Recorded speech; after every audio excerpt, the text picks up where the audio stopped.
दोस्तों जय हिंद। मैं दीपक चौरसिया आपका अपने चैनल एग्ज़ाम हब पॉइंट पे स्वागत करता हूं। जैसा कि आप देख रहे हैं, ये जीएस वर्ड का प्रैक्टिस सेट है। आप थंबनेल पे देखे होंगे। यहाँ भी आप देख रहे हैं कि यहाँ जीएस वर्ड आईएएस और पीसीएस का प्रैक्टिस सेट कोचिंग का जो प्रैक्टिस सेट है, पीसीएस का यूपी पीसीएस आरओ और ARO pre exam, UP PCS का और आरओ प्री एग्ज़ाम का हम प्रैक्टिस सेट करवा रहे हैं। टेस्ट नंबर 3 है ये। इसमें हम ओनली केवल पॉलिटी की बात करेंगे, मतलब राज्य व्यवस्था की हम बात करेंगे, जिसमें हम 40 क्वेश्चंस लेके आए हैं। अभी 40 क्वेश्चन की सीरीज हम चलाएंगे। तो आइए हम देखते हैं कि इसे हम डिस्क्राइब करेंगे अच्छे से और आप इसे देखें। जो व्यक्ति इस पर नए हैं, इस चैनल को सब्सक्राइब करें, लाइक करें और शेयर करें। तो आइए हम देखते हैं।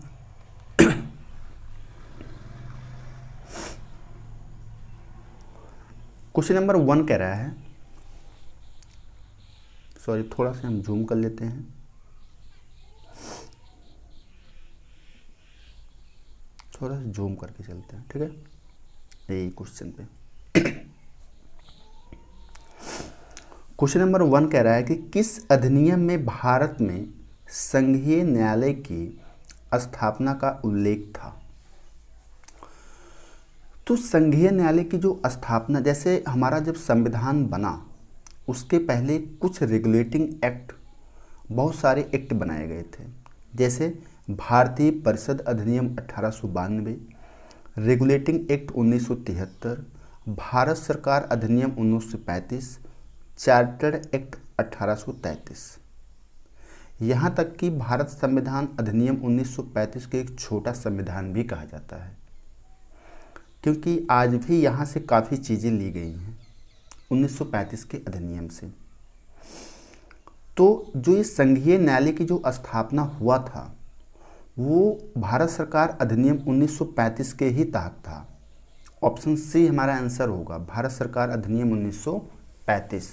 इसे लघु संविधान भी कहा जाता है, क्योंकि काफ़ी मैटर्स, काफ़ी चीज़ें 1935 के अधिनियम से रिलेट करती हैं।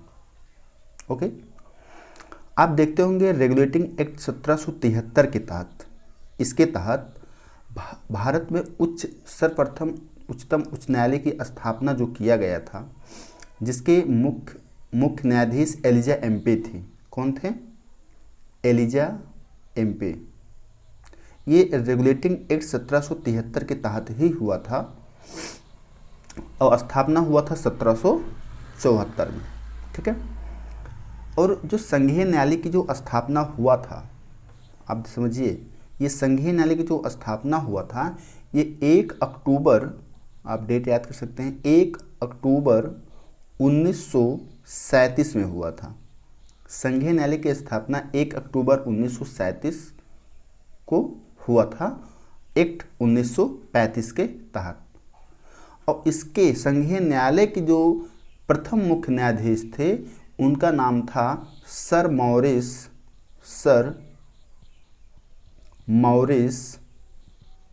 ग्वायर। इस संघीय न्यायालय के मुख्य न्यायाधीश थे, प्रथम मुख्य न्यायाधीश थे। और एलिजा एम्पे की अगर हम बात करें तो उच्च न्यायालय की स्थापना जो रेगुलेटिंग एक्ट 1773 के तहत हुआ था वो उसके मुख्य न्यायाधीश थे। ओके, नेक्स्ट क्वेश्चन देखते हैं। भारत के लिए संविधान की रचना हेतु संविधान सभा का विचार निम्नलिखित सर्वप्रथम किसने दिया था। देने वाले तो बहुत लोग दिए हैं, लेकिन सर्वप्रथम स्वराज पार्टी 1924 ने दिया था। कौन दिया था?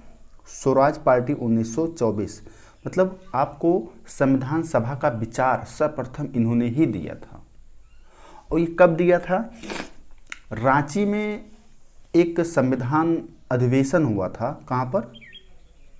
रांची में एक संविधान अधिवेशन हुआ था, कांग्रेस का एक अधिवेशन हुआ था, उसी में स्वराज पार्टी 1924 में इसका विचार सर्वप्रथम दिए थे। ठीक, नेक्स्ट क्वेश्चन। निम्नलिखित में कौन सा कथन सत्य नहीं है? क्वेश्चन में सत्य नहीं है हमको देखने हैं। पहला क्वेश्चन पूछ रहा है संविधान सभा की पहली बैठक दिसंबर 1946 में हुआ था। हाँ, दिसंबर 1946, अगर नहीं डेट के लिए तो 9 दिसंबर 1946 को हुआ था। कब हुआ था? इसका मतलब ए हमारा क्या है? सही है। कौन सा पूछा? सत्य नहीं है। प्रस्तावना को 13 दिसंबर 1946 को स्वीकार किया गया। 13 दिसंबर 1946 को स्वीकार किया गया। अगला देखते हैं, हम बताते हैं। 24 जनवरी 1950 को संविधान सभा की अंतिम बैठक हुई थी। अंतिम बैठक होकर उसी में लागू हो गया था संविधान। 22 जुलाई 1947 को राष्ट्रीय ध्वज को अपनाया गया। ये भी सही है। हमारा ऑप्शन 24 जनवरी 1950 संविधान की अंतिम बैठक हुई थी, इसे में संविधान पूर्ण रूप से लागू हुआ था। ठीक है। और 22 जुलाई 1947 को राष्ट्रीय ध्वज को स्वीकार किया गया और पहली बैठक 1946 में हुआ ही था। तो हमारा आंसर क्या होगा? गलत। प्रस्तावना को 13 दिसंबर 1946 को स्वीकार किया गया था, ये हमारा गलत है। इसे 13 दिसंबर 1946 को नेहरू ने इस प्रस्ताव को दिया था। ठीक, प्रस्ताव को पेश किया था 13 दिसंबर 1946 को, ना कि ये स्वीकार किया गया था। स्वीकार जो किया गया था उसका डेट अलग है। स्वीकार डेट है 22 जनवरी 1947 को स्वीकार किया गया था और 46 को इन्होंने इस प्रस्ताव को पेश किया था। ओके, नेक्स्ट क्वेश्चन, चौथा क्वेश्चन। 1946 में गठित संविधान सभा कब विघटित हुई? बताइए, कब विघटित हुआ?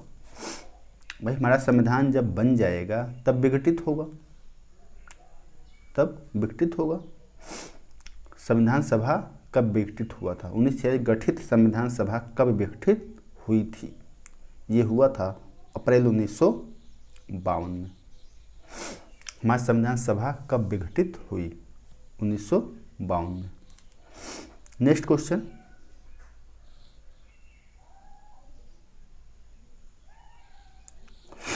कह रहा है कि भारत का संविधान देश की आवश्यकताओं की पूर्ति करता है। देश की आवश्यकताओं की पूर्ति करता है। दूसरा कारण क्या कह रहा है कि इसको एक गृहीत संविधान कहा जाता है। एक गृहीत संविधान कहा जाता है। देखिए, सत्य तो दोनों हैं, क्योंकि भारत का संविधान देश की आवश्यकताओं की पूर्ति करता है और इसे गृहीत संविधान भी कहा जाता है, लेकिन इसका स्पष्टीकरण नहीं है। हमारा ऑप्शन होगा बी। ए और आर दोनों सत्य हैं, परंतु आर ए का सही स्पष्टीकरण नहीं है। ठीक है।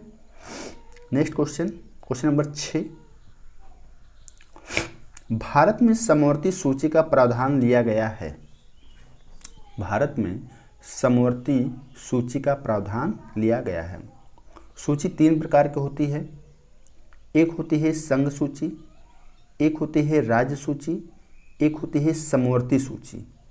ठीक है, समवर्ती सूची है।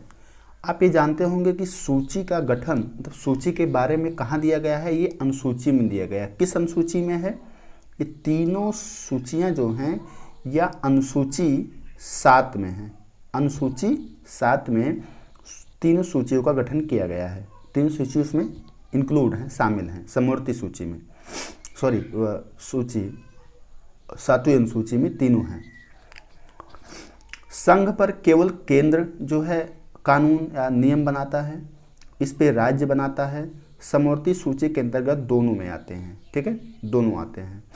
राज्य भी आएगा और केंद्र भी आएगा, अर्थात संघ भी आएगा और राज्य भी आएगा।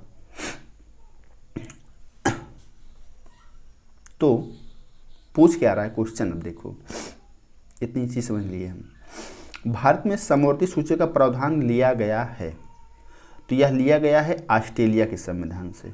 समवर्ती सूची कहाँ से लिया गया है? ऑस्ट्रेलिया के संविधान से। समवर्ती सूची किस में है? अनुसूची 7 में है। ठीक है। Question number 7।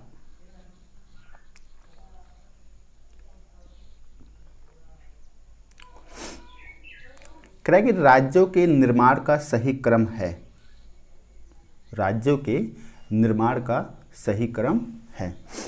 पहले फिर राज्यों का जो निर्माण हुआ है, ये राज्य पुनर्गठन, याद रखिएगा, राज्य पुनर्गठन एक्ट 1956 के तहत हुआ था। और सर्वप्रथम जब पूछता है क्वेश्चन कि सर्वप्रथम जब राज्यों का गठन हुआ तब कितने राज्य और कितने केंद्र शासित प्रदेश का गठन शुरुआत में हुआ था। 1956 ये क्लियर, कितना हुआ था? सर्वप्रथम जब राज्यों का गठन हुआ तो 14 राज्य और 6 केंद्र शासित प्रदेशों का गठन हुआ था शुरुआत में। इसके बाद बढ़ते बढ़ते आज 28 राज्य और 8 केंद्र शासित प्रदेश हैं। ठीक है, तो ये पूछ रहा है कि राज्यों के निर्माण का सही क्रम क्या है।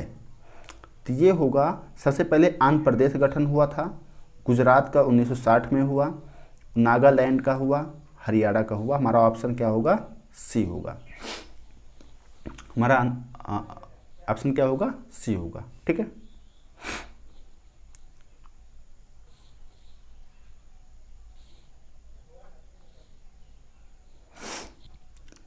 आइए देखते हैं। एक प्रावधान दिया गया है और अनुच्छेद दिए गए हैं। ठीक है, एक मिनट थोड़ा और छोटा कर लेते हैं।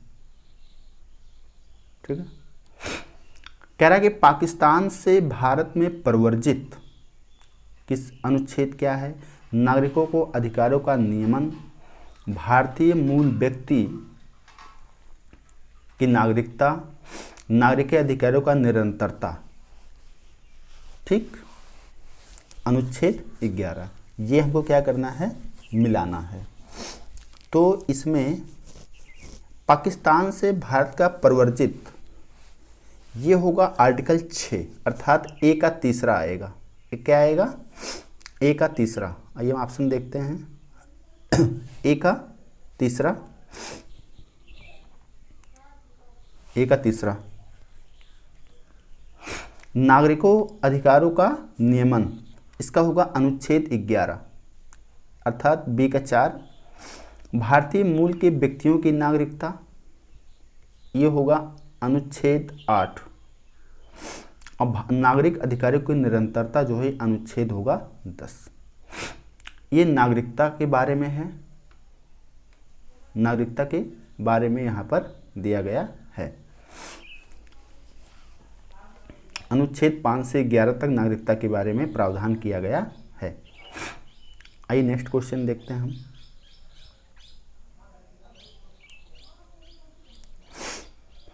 भारत के संविधान में प्रस्तावना का विचार लिया गया है।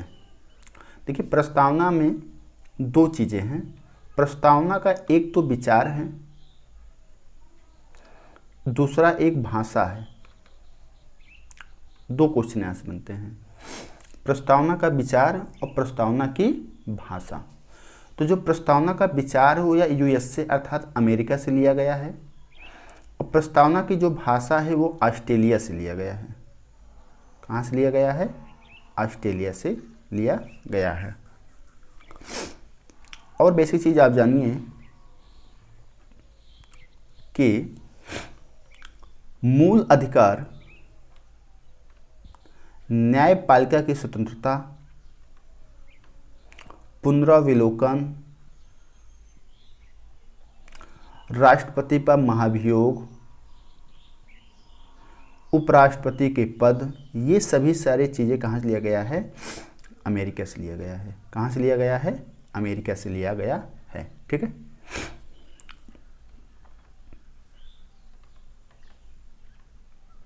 Next question. भारत के संविधान में चौथी अनुसूची में शामिल है।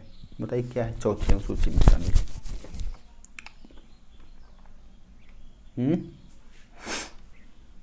चौथी अनुसूची में क्या शामिल है? अब बताओ पहले पहली अनुसूची में क्या शामिल है?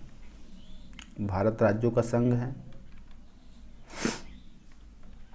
चौथी अनुसूची में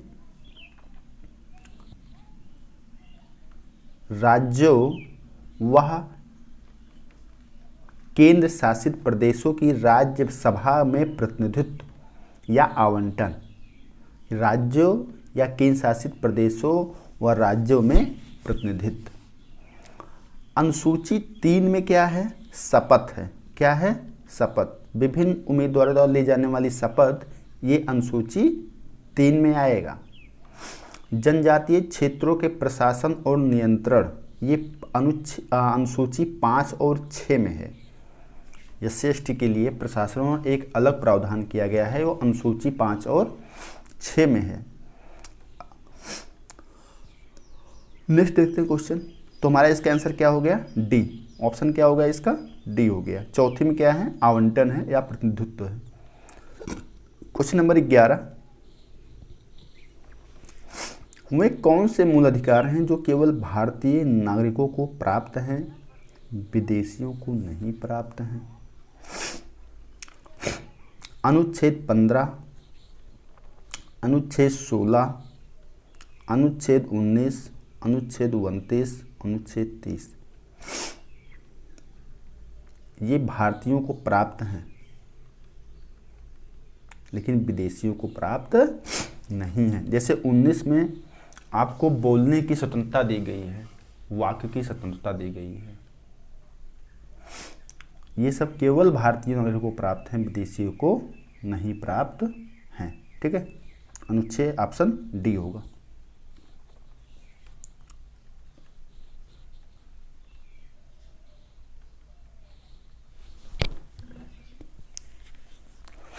क्वेश्चन नंबर 12,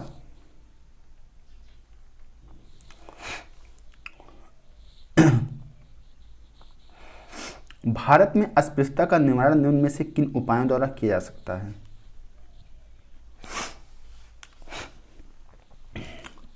जैसे अस्पृश्यता क्या होता है? अस्पृश्यता मतलब होता है छुआछूत। क्या होता है? छुआछूत। छुआछूत किस अनुच्छेद में है? अनुच्छेद 17 में है। अनुच्छेद 17 में है। तो ये पूछ रहा है कि अस्पृश्यता का जो अंत है, निवारण है, वो कैसे किया जा सकता है। तो कानून बनाकर, भाई एक नियम, एक कानून लीगली कर दीजिए। शिक्षा की उन्नति के द्वारा, अगर लोगों के पास शिक्षा है, एजुकेशन है, तो वह व्यक्ति भेदभाव ज़्यादा नहीं करेगा। जन जागरण के द्वारा लोगों को जागरूक करिए, लोगों को बताइए कि ऐसा कुछ नहीं है, सभी लोग समान हैं, समान अधिकार है। तो इन तीनों चीज़ों को मिला करके हम इसका निवारण कर सकते हैं। नौकरियों में प्रवेश दिलाकर, नौकरी दिलाकर ऐसा कुछ नहीं हो सकता। ठीक, तो हमारा 1, 2, 3 अर्थात हमारा ऑप्शन होगा ऑप्शन सी, हमारा सही हो जाएगा। ठीक है, नेक्स्ट क्वेश्चन। अनुच्छेद 13, भारत के संविधान निम्नलिखित में से कौन से अनुच्छेद प्रेस की स्वतंत्रता के आधार प्रदान करता है? बताइए भाई। वाक की स्वतंत्रता, वाक स्वतंत्र अभिव्यक्ति, अपनी बात को रखा जा सकता है, तो किसमें है ये? अनुच्छेद 19(1)(a) में है। किसमें है? अनुच्छेद 19 के 6 पार्ट हैं, अभी जानते रहिएगा। 19(1)(a), 19(1)(b). तो यहाँ पे वाक स्वतंत्रता जो है, या प्रेस की स्वतंत्रता, बोलने की स्वतंत्रता, प्रेस क्या है? मीडिया वाले हैं। मीडिया को बोलने की स्वतंत्रता दी गई है। ये कहीं भी जा कर के अपनी बातों को रख सकते हैं, किसी से कोई क्वेश्चन से पूछ सकते हैं। तो ये इनकी वाक्य अभिव्यक्ति की स्वतंत्रता है। तो ये अनुच्छेद 1(a) में ही आएगा। ठीक है, तो इसका होगा ऑप्शन बी। अगर हम अनुच्छेद 20 की बात करें, तो इसमें अपराध के लिए दोष सिद्ध के लिए संरक्षण है। किसमें? अपराध दोष सिद्ध, मतलब अगर कोई व्यक्ति कोई अपराध किया है तो दोष सिद्ध के लिए संरक्षण, मतलब आप संरक्षण ले सकते हो। ठीक है, अनुच्छेद 21 कहता है जीवन जीने की स्वतंत्रता। समझ लीजिए, जीवन जीने की स्वतंत्रता किसमें है? अनुच्छेद 21 में है। और अनुच्छेद 19(1)(b) में कहता है, अनुच्छेद 1 स्वतंत्रता भी है, हमने कहा आ और बा, इसमें 2 हैं और ऐसे 6 पार्ट हैं, तो हम बाद में बताएंगे कभी। अनुच्छेद 19(1)(b) ये कहता है कि आप शांतिपूर्वक बिना हथियार लिए, शांतिपूर्वक बिना हथियार लिए आप कहीं पे सम्मेलन कर सकते हैं। सम्मेलन कर सकते हैं। ओके, तुम्हारे इसका ऑप्शन क्या होगा? ऑप्शन बी होगा इसका। आइए देखते हैं क्वेश्चन नंबर 14। कह रहा है कि 42वें संविधान संशोधन अधिनियम द्वारा कौन सा विषय राज्य के नीति निर्देशक तत्व में शामिल नहीं किया गया है? बताइए, कौन सा शामिल नहीं किया गया है?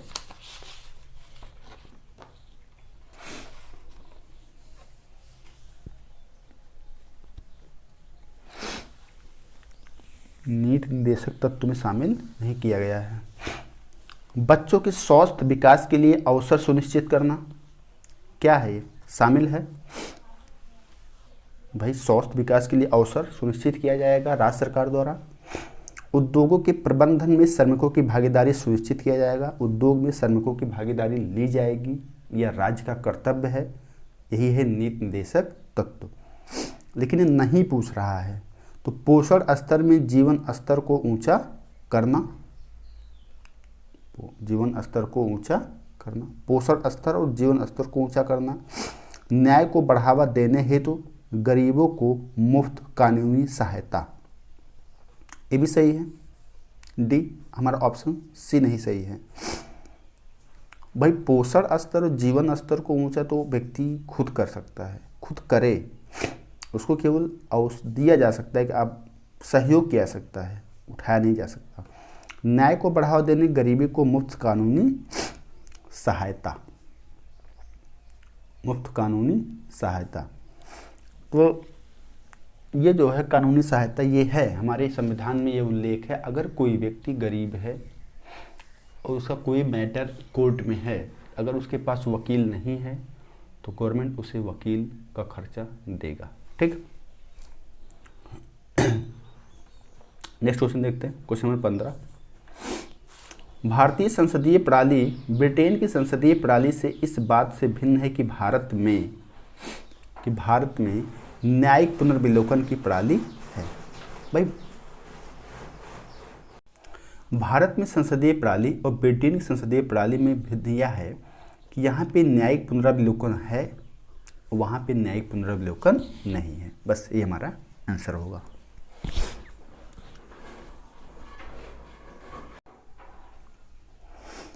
तो हमारा ऑप्शन क्या होगा?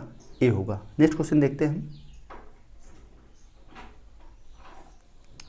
स्वर्ण सिंह समिति ने कितने मूल कर्तव्यों को संविधान में जोड़े जाने का सुझाव दिया था? पहले तो ये जानिए, 1976 में स्वर्ण सिंह समिति द्वारा मूल कर्तव्य जो जोड़ा गया वो 8 जोड़े गए थे। कितने जोड़े गए थे? 8 जोड़े गए थे। 8 मूल कर्तव्य जोड़े गए थे। बस इतना जानिए, स्वर्ण सिंह समिति द्वारा 8 मूल कर्तव्य जोड़े गए थे। 17, क्वेश्चन नंबर 17 देखते हैं।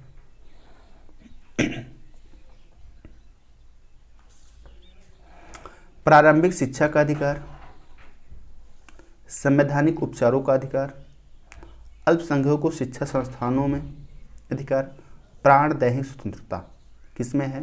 कह रहा है कथन निम्नलिखित कौन सा कथन सुमेलित है? कौन सा कथन सुमेलित है?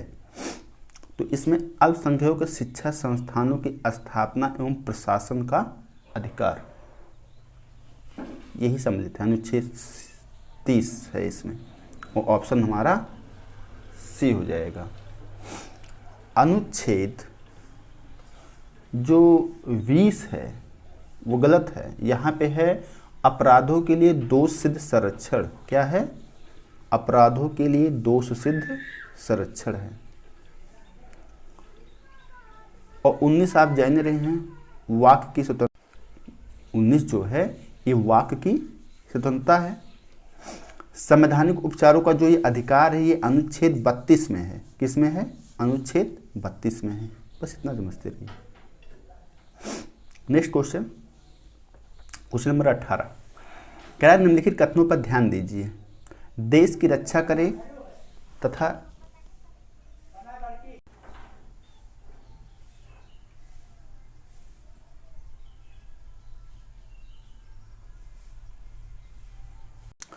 क्वेश्चन नंबर 18 ये कह रहे हैं, सॉरी क्वेश्चन नंबर 18, निम्नलिखित में से ध्यान दीजिए।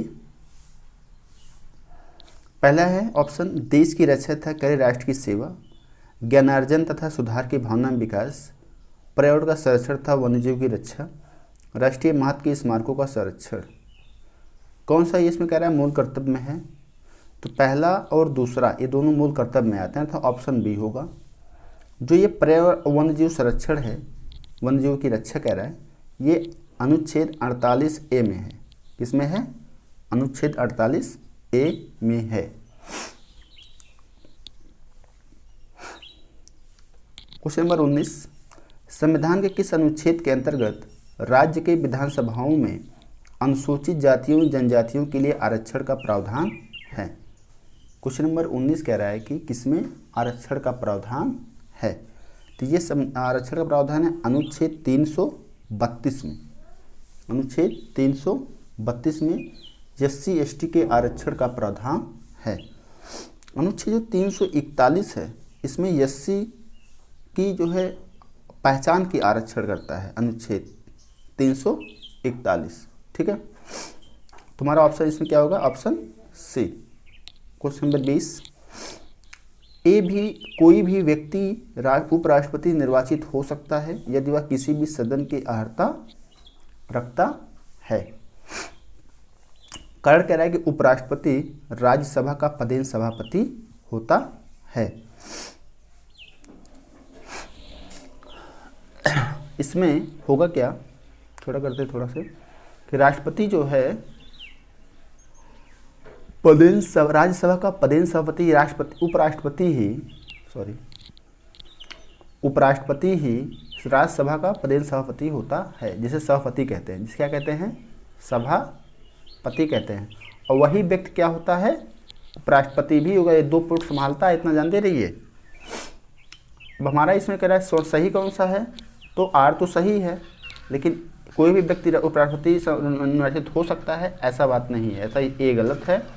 हमारा उत्तर होगा डी, ए असत्य परंतु आर सत्य। क्वेश्चन नंबर 21, अगर भारत के राष्ट्रपति की चुनाव में कोई विवाद हो तो उस विवाद का निपटारा कहाँ पे होता है? बताओ कहाँ पे होगा? सर्वोच्च न्यायालय द्वारा। किसके द्वारा? सर्वोच्च न्यायालय के द्वारा। तो ये अनुच्छेद 71(1) में है कि अगर राष्ट्रपति चुनाव में कोई विवाद होता है तो उसका निपटारा जो है सर्वोच्च न्यायालय द्वारा किया जाएगा। ठीक। क्वेश्चन नंबर 22, भारत का प्रधानमंत्री बनने हेतु न्यूनतम आयु कितनी होनी चाहिए? बताइए, प्रधानमंत्री बनने के लिए कितना चाहिए? 25 वर्ष। कितना चाहिए? 25 वर्ष। क्वेश्चन नंबर 23, मंत्रिपरिषद के सभी सदस्य सामूहिक रूप से उत्तरदायी होते हैं। एकदम रट लीजिए, लोकसभा के प्रति। किसके प्रति? लोकसभा के प्रति उत्तरदायी होते हैं। क्वेश्चन नंबर 24, संसद के बैठकों के अधिकतम कितने माह का अंतर होता है? 6 माह का। कितने माह का? 6 माह का। एक साल में 2 बार बैठकें कम से कम होनी चाहिए और 6 माह का अंतर होता है, अधिकतम इससे ज़्यादा नहीं हो सकता। क्वेश्चन नंबर 25, निम्नलिखित में से भारत के प्रथम राज्यपाल बनने वाली महिला? सभी लोग जान रहे हैं, सभी लोग जान रहे हैं कौन है? सरोजिनी नायडू। क्वेश्चन नंबर 26,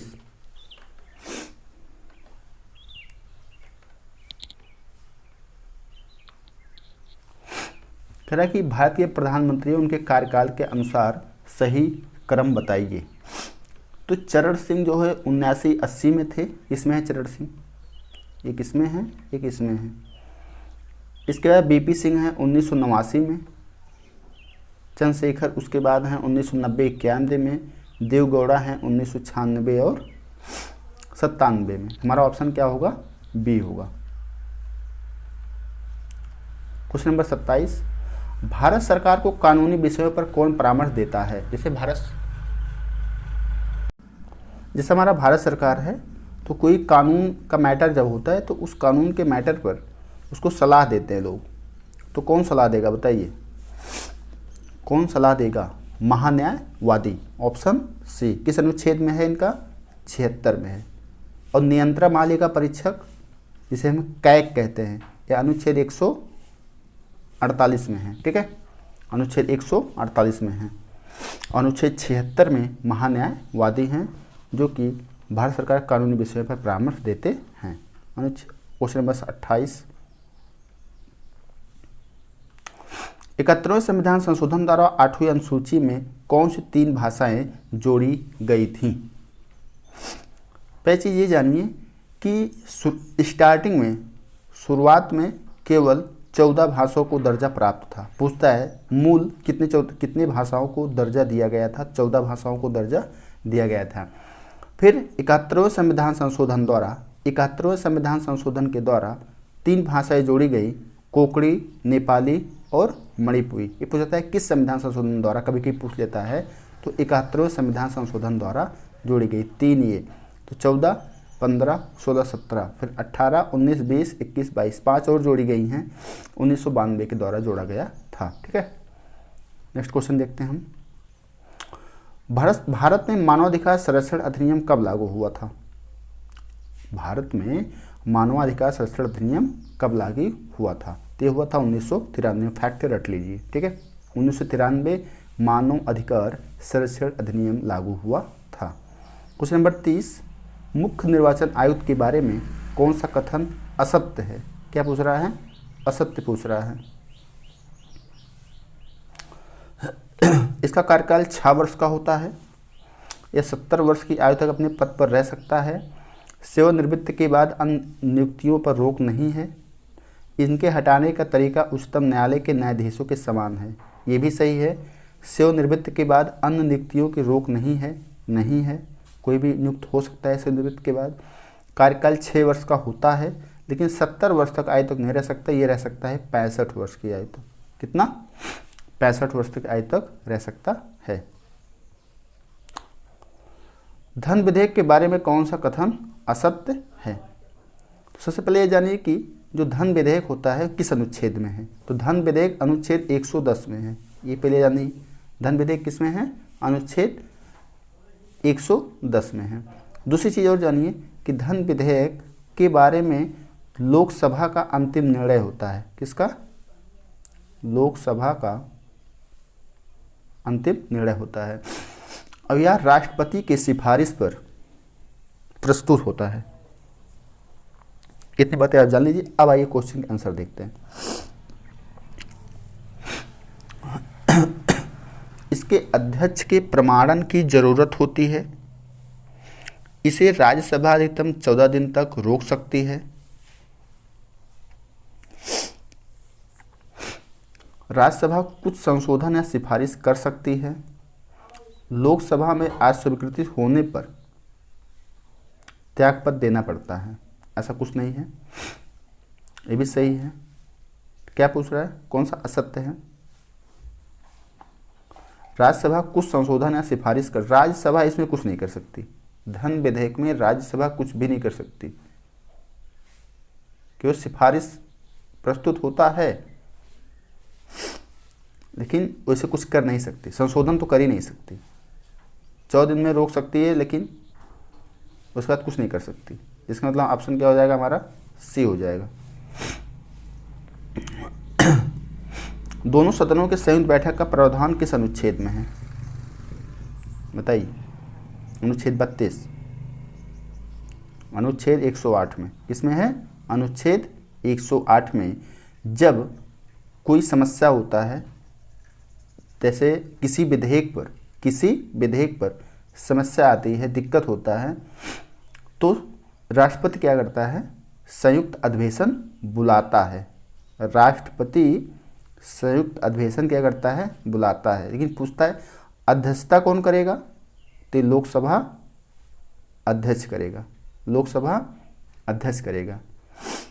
दूसरी चीज, साधारण विधेयक पर बुलाया जा सकता है संयुक्त बैठक, लेकिन एक है धन विधेयक और संविधान संशोधन विधेयक। इन दोनों विधेयक पर संयुक्त बैठक नहीं बुलाया जाता। इन दोनों विधेयक पर संयुक्त बैठक नहीं बुलाया, क्यों? क्योंकि ये प्रस्तुत करने से पहले, पारित करने से पहले राष्ट्रपति से स्वीकृति लेनी पड़ती है। ओके, ये हमारा क्वेश्चन नंबर 32 था। क्वेश्चन नंबर 33 कह रहा है कि राज्यसभा में अधिकतम सदस्यों की संख्या हो सकती है, कितना हो सकता है? 250। कितना हो सकती है? 250। 250 होता कैसे है समझो। 250 जो है निर्वाचित होते हैं, सॉरी 238 निर्वाचित होते हैं। क्या होते हैं? निर्वाचित। भाई 50 पूर्ण करने हैं। और 12 क्या होते हैं? मनोनीत होते हैं। 12 क्या होते हैं? मनोनीत होते हैं। कौन मनोनीत करता है? राष्ट्रपति मनोनीत करता है। ठीक है। क्वेश्चन नंबर 34, निम्नलिखित राज्यों में किन्हें राज्यसभा में समान प्रतिनिधित्व प्राप्त है? किन्हें राज्यसभा में समान प्रतिनिधित्व प्राप्त है? इसे मध्य प्रदेश और आंध्र प्रदेश को राज्यसभा में समान प्रतिनिधित्व प्राप्त है। Option C. क्वेश्चन नंबर 35 कह रहा है कि निम्न में से कौन सा एक याचिका अधीनस्थ न्यायालयों की कार्य पद्धति का परीक्षण करती है? तो इसमें उत्प्रेषण मतलब क्या होता है कि कौन सी याचिका अधीनस्थ न्यायालय, अगर अधीनस्थ न्यायालय के कार्य परीक्षण पे उच्च न्यायालय को अगर डाउट हुआ या सुप्रीम कोर्ट को डाउट हुआ कि यह सही काम नहीं किया है, तो उसके परीक्षण वो कर सकती है। इसे हम उत्प्रेषण कहते हैं। क्या कहते हैं? उत्प्रेषण कहते हैं। क्वेश्चन नंबर 36 कह रहा है कि राष्ट्रपति पर महाभियोग प्रक्रिया संसद के किस सदन द्वारा लाया जा सकता है? बताइए। संसद के किसी भी सदन में लाया जा सकता है। याद कर देखिए, राष्ट्रपति पर महाभियोग किस अनुच्छेद में लगता है? अनुच्छेद 61(1) में। अनुच्छेद 61(1) में राष्ट्रपति पर महाभियोग प्रक्रिया का प्रावधान किया गया है और इनके लिए राज्यसभा या लोकसभा किसे भी लाया जा सकता है। अनुच्छेद क्वेश्चन नंबर 37, भारतीय संविधान के बृहद होने का क्या कारण है? बताइए। देखिए, यह बृहद होने का सबसे बड़ा कारण है कि यह संघ और राज्य सरकारों का संविधान है। इसमें संघ भी है और इसमें राज्य भी है। ठीक है। जैसे अमेरिका में राज्य संघ है, दोनों का अलग अलग संविधान है, इसका एक ही संविधान है। ठीक है। अनुच्छेद 38, किस अनुच्छेद में उच्च न्यायालय की रिट जारी करने की शक्ति है? तो रिट जारी करने की जो शक्ति है, जो उच्च न्यायालय जो है, उच्च न्यायालय के लिए 226 है। क्या है? 226 है। 320 में जो है लोक सेवा आयोग के कार्य हैं। क्या है? लोक सेवा आयोग के कार्य हैं। तो उच्च न्यायालय जो है एक रिट जारी कर सकती है अनुच्छेद 26 के तहत। क्वेश्चन नंबर 39 कह रहा है कि सूची 2 है, इसे क्या करना है? सुमेलित करनी है। कौन सा आंसर होगा? ठीक है।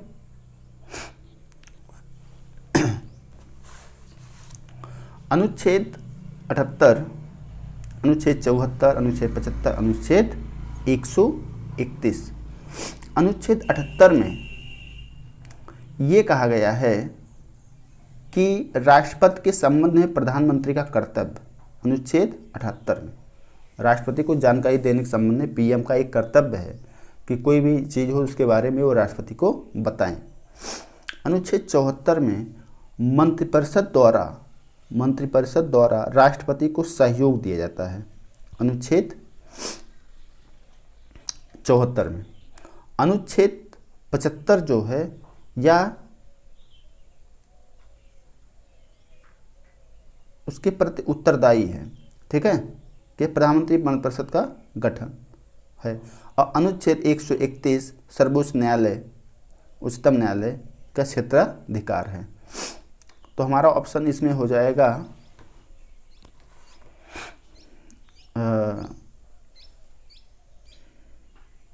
कहाँ गया ऑप्शन?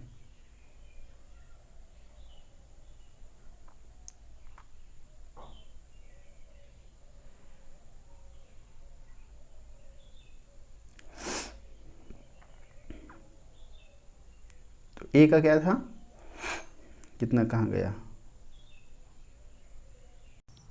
30 में हो जाएगा ऑप्शन बी। कौन सा हो जाएगा, ऑप्शन बी हो जाएगा। नेक्स्ट क्वेश्चन, भारत के संचित निधि का प्रावधान संविधान के किस अनुच्छेद में है? बताइए किस अनुच्छेद में है? संचित निधि का प्रावधान किस अनुच्छेद में है?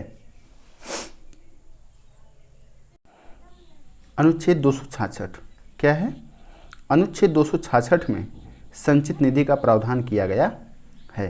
ये हमारा आज का लास्ट क्वेश्चन था और इसके आगे हम 40 के आगे भी कल क्वेश्चन करेंगे नेक्स्ट सीरीज में। तो अगर जो भी नए व्यूअर हैं, नए देखने वाले हैं, चैनल को हमारी सब्सक्राइब करें, लाइक करें और शेयर करें। Thank you.